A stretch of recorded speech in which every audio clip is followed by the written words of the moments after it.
What is up, everyone? Welcome back to the Hardcore Fab Shop. I am Anthony Bronner, and today we're going to be back to work on Old Crow again, of course. What are we going to do today? Well, that's the question. That's what I've been rolling around in my mind. When you got such a big project like this, you could easily go a bunch of different directions, and I think what I'm going to do, just to kind of simplify everything for myself and know what direction I'm going to be working on here in the next few weeks, I'm going to just start right here at the back, and I'm going to work my way right to the front. So if I'm starting at the back, at the very back of the truck, we've got a tailgate, we've got the bed. I need something to cap all this stuff off, and I also need a roll pan down here. So I think that's what I'm going to work on today.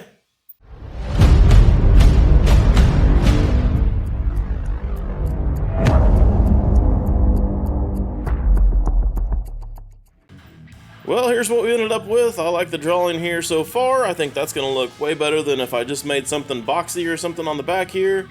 And I've got a little spot there for the tag to hang down, so I think that's going to look good. Now I need to just split this thing up into some pieces that I'll be able to cut.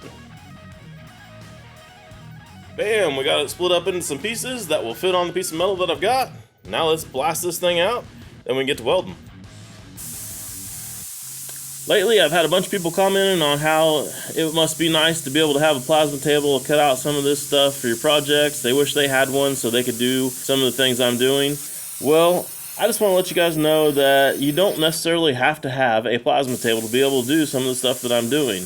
Yes, it does make it easier, and yes, it's way faster, but there's still lots of options to be able to do things by hand without the plasma table. Even just a handheld plasma cutter makes a world of difference when it comes to doing some of this stuff. You don't have to have the expensive table. I have one because I do a bunch of this work and it saves me a bunch of time, and when you've got a bunch of things lined up that you need to do, then it makes sense to have something like that. Just like it does with any tool. Let's say, for instance, you're going to be taking out 100 bolts that are 4 inches long. If all you've got to work with is a wrench, you can get that work done. But it is a lot nicer if you got a ratchet, of course. And then if you know that you're going to be doing this 100 bolts over and over again for many years, well, might be time to upgrade to an impact. That's where I'm at with the plasma table here. And I just hope that some of you guys out there that don't have one don't get discouraged, and you continue to get out there in the shop and get some work done and make your dreams come true.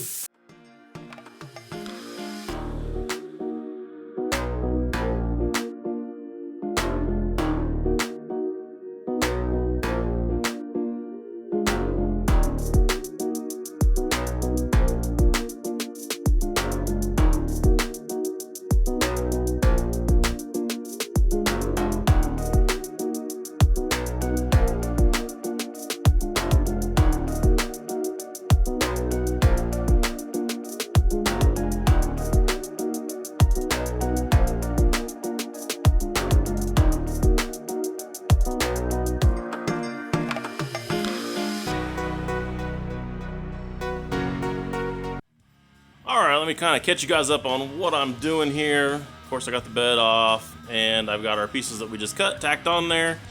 So, you kind of start to see what it's going to look like here. I've got a ladder over here. I can climb up here and kind of show you guys a little bit better view of what it's going to look like. There's a little bit of a gap here in the center, but that's where the tag is going to be, so I can fix that real easily. And any little bit that'll be there will be mostly covered up by that tag anyways. This is as high up as I can get in the shop. I've got my phone all the way up against the ceiling, so can't get you all in one shot, but that kind of gives you guys an idea.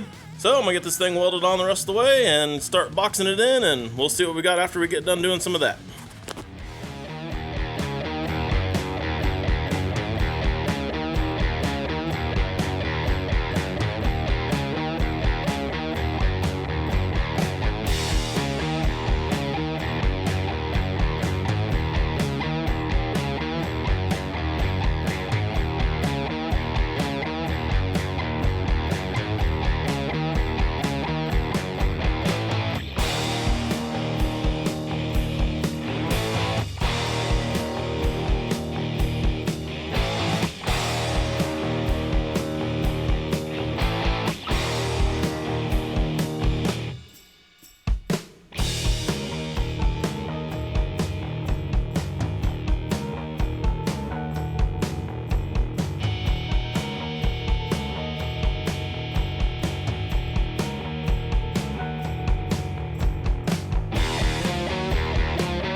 that's about an hour out of my life that I'll never get back, but it's all welded up, so now I can grind her down.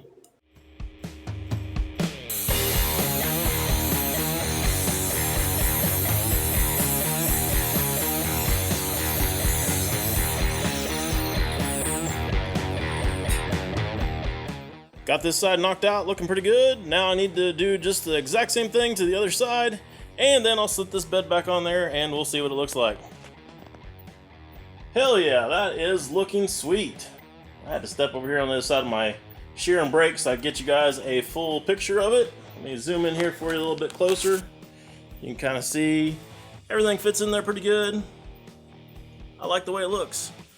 I did not cap the bottom of it. I left that open so it'll be easy to put the tag on and everything, and I don't think we need to cap it for any reason. Of course, you've seen me cap this side over here, and it wraps around the bed enough to where it looks like it's all covered and capped in there, so I like that look. Now, I think it's time just to get some components in here inside the bed, get that fuel cell and all the other junk in there, and maybe in the next video we'll do all that, and also cut that hole right there in the cab for the drive shaft to go through. So make sure that you've subscribed to the channel and you've hit that little bell beside there so you know when the next video is going to come out. And if you think I've earned it on this one, please give me a like if you would. And I think that's about all I got for you on this video, so I'll see you next time.